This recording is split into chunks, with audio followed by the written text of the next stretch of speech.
Të organizuar përmes së rrjeteve sociale, me maska mbrojtëse dhe me pankarta që kërkonin ajër të pastër, banorët e Shkupit protestuan sot përballë qeverisë.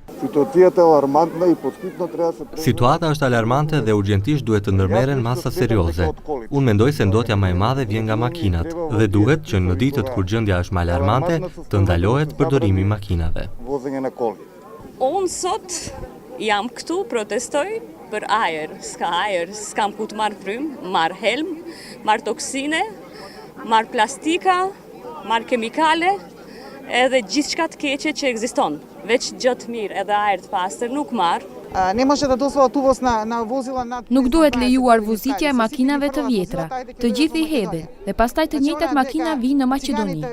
Kryetari i ambasadës së fëmijëve me Gjashi thotë se mbështesin çdo iniciativë që kërkon ajër dhe mjedis të pastër për fëmijët.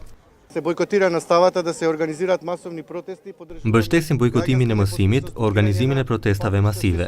Mbështesim padëgjueshmërinë qytetare për bllokim të rrugëve, me qëllim që të përmirësohet gjendja dhe shpejt të ulet niveli i ndotjes, që maksimumi grimcat PM10 të jenë 75 dhe alarmi të bie pas 2 ditësh ndotje.